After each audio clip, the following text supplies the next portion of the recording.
For more on the latest economic twists and turns, let's bring in Daniil Manaenkov.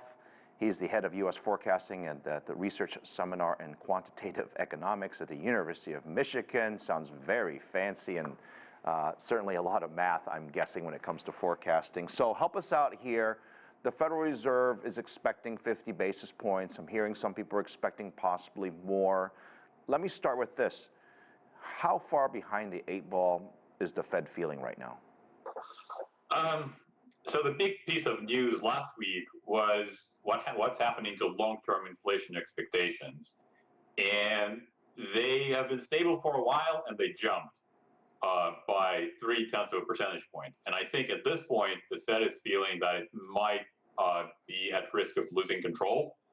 And I think, so basically what happened the other day in the markets was pretty much triggered by a trusted journalist at the Wall Street Journal, basically relaying the information that it's likely that the Fed is going to raise the rates by 75 basis points. And that's where market expectations jumped immediately yesterday. And I think pretty much everybody, well, the vast majority of large banks and analysts are now expecting 75 basis points tomorrow. Right. And right. Do you think, though, and I've been following the markets for far too long, I always feel like we become very reactionary. I mean, first of all, inflation numbers are backwards looking. It takes time. The number, you could raise it 1,000 basis points and the number is not going to drop next week. It just takes time. Do you think we are being far too impatient? And maybe this is the bad setup from the Fed from earlier in the day when they said inflation was transitory. And of course, that's not the case anymore. Right. So I definitely agree that what we have seen over the past couple of days has probably been more of a knee-jerk reaction.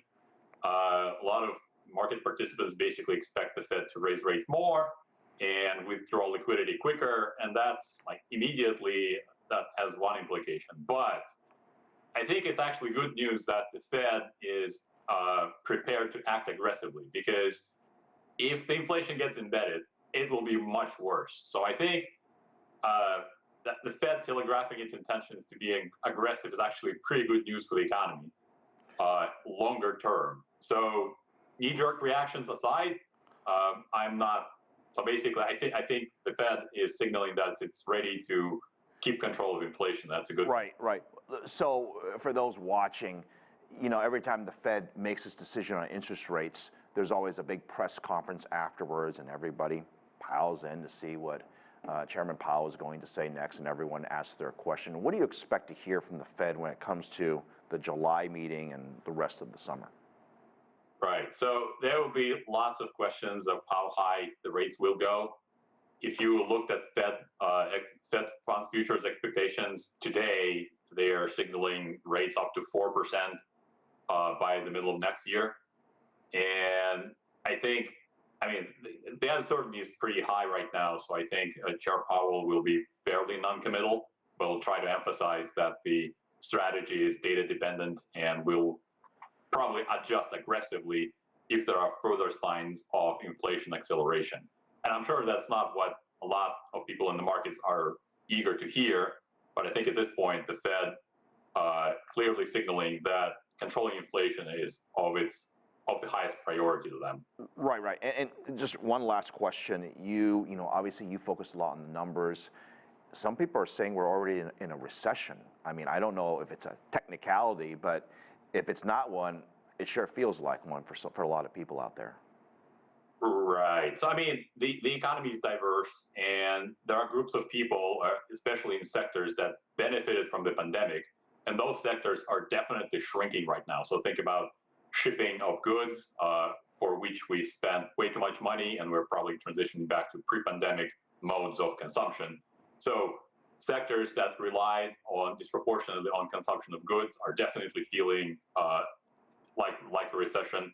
The tech sector that typically relies on speculative financing or venture capital is feeling the pressure, but a lot of sectors are probably doing pretty good. And if you look at coincident indicators of what's happening in the job market right now, it's not too alarming. And I would pay attention to what's happening to the bond spreads, because historical performance of the bond spread, so think about yields between 10-year bonds and maybe 2-year bonds, have correctly called most recessions over the past, I don't know, several decades. Right. Well, so those are not flashing red at the moment, but it's worth watching.